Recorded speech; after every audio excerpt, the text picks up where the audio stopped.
Vamos agora passar para a etapa 2, em que nós queremos formalizar. Vamos iniciar agora a nossa formalização. E lembra que a gente quer, na etapa 2, formalizar apenas o problema. Eu não quero ainda formalizar a solução. Então, o que significa? Qual é a diferença entre os dois? Lembra que a gente está querendo achar o tamanho ótimo do conjunto treinamento. Então, definir o problema, ou formalizar o problema, é isso. Como é que eu digo formalmente? Eu quero otimizar o tamanho do conjunto treinamento. Como é que eu digo isso? É só isso. Eu não vou dizer como, eu não vou dizer qual é o valor desse ótimo.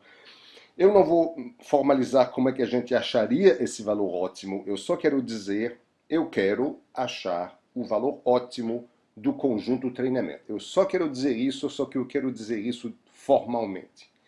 Como é que eu faço isso? Então, a gente vai fazer isso em algumas etapas. Primeiro, a gente vai identificar e classificar as variáveis. Quais são as variáveis? Tudo que você pode pensar de variáveis sobre que ocorrem neste problema e qual é a classe de cada uma. A classe é se é uma variável independente, se é uma variável dependente. Lembra que uma variável independente é uma variável cujo controle você tem, você pode mudar o seu valor, é uma entrada do nosso modelo, e uma variável dependente é uma saída do nosso modelo. Você não tem controle direto sobre as variáveis dependentes, você só tem um controle sobre as variáveis independentes. Então, você quer saber quais são todas as variáveis, mesmo aquelas que você tem dúvida se deveriam ser incluídas no seu modelo, você inclui nesse momento e depois a gente vai ver como simplificar a situação. Então, no nosso caso aqui, eu acho que as nossas variáveis em potencial são essas. Primeiro, eu tenho todos os documentos, que é uma variável independente, porque eu posso decidir, né, eu posso controlar, é uma entrada do meu modelo, todos os documentos. O conjunto treinamento também vai ser uma variável independente, mas o seu não é completamente independente no sentido que o seu tamanho, o tamanho desse conjunto é justamente o que eu quero achar. Quero achar o tamanho ótimo. Então, o tamanho ótimo é uma variável dependente, embora o conjunto de treinamento em si possa ser controlado, é independente. O conjunto de documentos de execução são todos os documentos, esses aqui, menos os documentos no conjunto treinamento, então é uma variável independente também. A função de similaridade, lembra que eu preciso de uma métrica para medir a similaridade entre documentos. Isso não é uma variável, na realidade, é uma função que tem que ser utilizada, mas não é uma variável. O custo para fazer marcação, eu tenho o custo da marcação manual e eu tenho o custo total da marcação manual. Essas coisas são dependentes, são variáveis dependentes. Elas dependem de quanto custa quanto custa em tempo, por exemplo, para fazer a marcação de um documento e depois tem que ver para todos os documentos. Da mesma forma, a marcação automática tem um custo. Embora seja feito por um computador, o computador tende a marcar mais rapidamente do que um ser humano, mas eu tenho um custo. Pode demorar um certo tempo, isso pode custar. Então eu tenho um custo para a marcação automática de um documento e a marcação total a ser realizada. São variáveis dependentes. Custo total da marcação vai ser simplesmente, basicamente, a soma da marcação manual mais a marcação automática, então é uma variável dependente também. Depois podemos passar para a qualidade. A qualidade da marcação de um documento vai ser uma variável dependente, eu não posso controlar isso diretamente, eu posso controlar a marcação, ou a qualidade, aliás, da seguinte forma: se eu aumentar o tamanho do conjunto treinamento, eu tendo a melhorar a qualidade da marcação, mas eu não posso controlar isso diretamente. Então, é uma variável dependente de outras.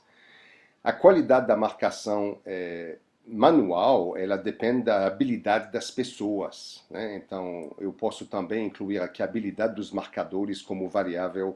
E aqui eu estou dizendo que é uma variável independente porque eu posso escolher quem vai marcar. Então, até um certo ponto, eu posso controlar a habilidade. Existe também a qualidade da marcação automática, que é dependente principalmente do algoritmo que é usado e do tamanho do conjunto treinamento.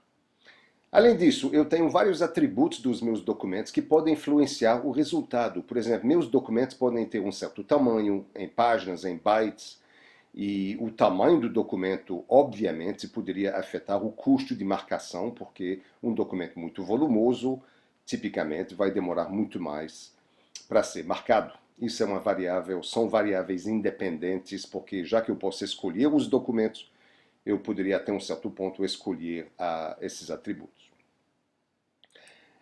Isso aqui é importante, a preferência dos tomadores de decisão. Essa preferência é importante por quê? Porque a gente tem duas coisas que nos interessam aqui. A gente tem a qualidade da marcação e o custo. Quando eu tenho duas coisas, duas variáveis, dois atributos que me interessam e eu quero otimizar, eu poderia otimizar uma ou a outra, mas quando eu combino as duas, o que eu vou fazer? Eu prefiro ter melhor qualidade mesmo tendo alto custo, ou eu prefiro um custo menor mesmo que eu perca em qualidade? Então isso vai depender do decision maker, vai depender do tomador de decisão. Eu vou ter que de alguma forma modelar a preferência dos tomadores de decisão para saber se eles preferem mais qualidade ou se eles preferem baixo custo e até que ponto eles preferem esse trade-off, eles querem fazer esse trade-off. Ok, então eu tenho um monte de variáveis e agora eu vou começar a fazer simplificações. Toda modelagem envolve simplificações. E aqui a gente vai ver algumas das simplificações que vamos fazer para que o nosso modelo fique, inicialmente, pelo menos, mais simples. Mesmo que depois a gente volte mais na frente, a gente pode até decidir complicar um pouco mais nosso modelo para ele ser mais fiel, mas nesse momento a gente vai tentar um modelo simples. Então, para simplificar, eu vou ignorar o custo de marcação automática. A marcação manual é importante, o seu custo vai ser mantido, mas a marcação automática eu estou supondo que é muito mais rápido do que a marcação manual, então eu vou ignorar. A habilidade dos marcadores eu também vou ignorar para simplificar meu trabalho neste momento. E de todos os atributos que eu poderia ter aqui para meus documentos, eu só vou manter um, eu vou manter o tamanho. O tamanho do documento em páginas eu vou manter porque eu acho que ele é tão importante que seria um grande erro jogar isso fora neste momento. Agora você vê que ao fazer modelagem, você tem que ter um sentimento do que incluir no modelo e o que jogar fora. Eu não tenho certeza que minhas decisões agora de modelagem, de simplificação, eu não tenho certeza que são decisões boas, mas eu tenho que iniciar em algum lugar e através de iterações nós podemos ver mais na frente, através de validação e assim por diante, a gente pode ver se a gente está errando, onde está errando e podemos voltar a reexaminar algumas dessas decisões. Ok, uma vez que eu tenho minhas variáveis principais, eu estou pronto agora para começar para fazer a minha formulação matemática, a formalização matemática do problema. Então, vamos lá. Eu vou pegar as variáveis importantes que eu tenho e eu vou definir essas variáveis usando simbologia matemática e eu vou definir como é que elas se relacionam, ok? Isso vai me dar um modelo do sistema, o que eu chamo o modelo do sistema, ok? Então, vamos iniciar a nossa formalização agora. Eu vou chamar de D maiúsculo o conjunto de documentos. Está vendo que eu estou usando uma única letra, que é comum a gente, na matemática, não usar. É comum não usar nomes de variáveis como a gente usa na programação, nomes enormes. É muito legal usar nomes grandes na programação. Na matemática, tende a não ser usado para manter a formulação menor. Aqui a gente vai misturar um pouco. Você pode ver aqui na frente, por exemplo, que eu estou usando uma variável chamada, uma função chamada custo, uma função chamada qualidade, eu podia chamar isso de C, isso aqui podia chamar de Q, mas, enfim, eu estou misturando aqui um pouco as coisas, mas eu estou usando praticamente a simbologia matemática, que é uma letra maiúscula para um conjunto. Você vê que na matemática também as letras são colocados em itálico. T vai ser o nosso conjunto de treinamento. E T é um subconjunto de D. Então eu digo isso. T é um pedaço de D. Isso é o símbolo de subconjunto. E o conjunto treinamento é simplesmente o total menos, né, todos os documentos menos os de treinamento. Então eu já tenho aqui três variáveis definidas, D, T e E. Agora eu vou dizer que para marcação manual de um documento que eu chamo D minúsculo, você está vendo que aqui, como o D é o único elemento de um conjunto, eu estou usando uma letra minúscula. Então, custo de D significa, para o documento D, onde D pertence ao conjunto Dzão, custo de D é uma função que me dá o custo. Isso o que significa esse custo, se é custo em reais, custo em tempo, em horas, em minutos, não me importa aqui. É simplesmente uma função que me retorna custo, onde um custo maior significa um valor maior dessa variável, dessa função, significa que o documento está me custando mais de alguma forma para marcar. Muito bem. Se o custo de uma marcação manual é custo de D para um documento, então para um conjunto qualquer S, vamos pegar qualquer conjunto S de documentos, então eu vou denotar C de S como sendo o custo total. Vê como eu expressei isso matematicamente. Eu somei o custo de cada documento e eu somei em cima de quê? Eu somei em cima de documentos que pertencem ao conjunto S. Isso vai me dar um total chamado CDS, é o custo total de marcar todos os documentos que estão no conjunto S. Da mesma forma, por exemplo, em vez de S eu falar agora de T, eu teria que CT é o custo da marcação manual dos documentos de treinamento. E eu vou chamar isso, já que eu vou usar um bocado mais na frente, eu vou chamar isso simplesmente de C. C maiúsculo é o custo total de marcação manual. Muito bem, agora tratamos de custo, agora podemos passar para a qualidade. A qualidade é da marcação automática. Lembra que a gente não está falando da qualidade da marcação manual. Marcação manual a gente considera que seja perfeita.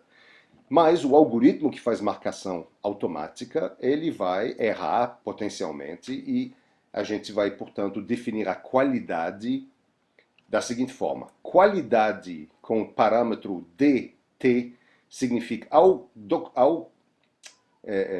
marcar automaticamente um documento D do conjunto de execução, usando o conjunto de documentos de treinamento, o conjunto treinamento Tsão, qualidade de TD, Tsão é a qualidade de marcação automática daquele documento D, ok? Em seguida, eu posso definir a qualidade total que eu vou ter, ou a qualidade, digamos, incluindo todos os documentos. Você pode ver aqui, incluindo todos os documentos no conjunto execução, Q maiúsculo vai ser simplesmente a qualidade média. Então, a qualidade média aqui é simplesmente o somatório da qualidade de cada documento no conjunto E, dividido pelo número, pelo tamanho, né, pelo número de documentos que tem nesse conjunto E. E você vê como expressar isso matematicamente. Esse barra é simplesmente a cardinalidade do conjunto, ou quantos elementos tem no conjunto. Então aqui eu estou usando uma média, supondo que o peso de cada documento é igual. Cada documento é igualmente importante. Ok. Definimos C, definimos Q. Agora nós queremos ver como é que a gente vai combinar as coisas para chegar ao nosso objetivo final, que está chegando já já. Aqui está o nosso objetivo final, mas eu vou querer agora juntar as duas coisas. Temos a quantidade de C, que é o custo total. Eu quero minimizar isso. Temos a quantidade ou a quantia Q, que é a qualidade média, que eu quero maximizar. Só que se eu aumentar o conjunto treinamento, eu vou melhorar a qualidade, mas eu vou piorar o custo. Então, o que eu estou precisando agora é de uma forma de combinar as duas coisas. Como é que eu posso fazer isso? Eu vou usar aqui uma técnica chamada função objetivo agregada.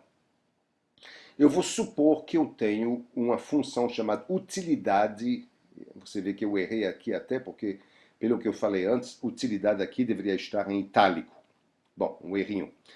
Então, eu vou supor a existência de uma função chamada utilidade que combina CQ e que representa quão feliz o decision maker, né, o tomador de decisão, é se eu fornecer para ele uma qualidade Q com custo C.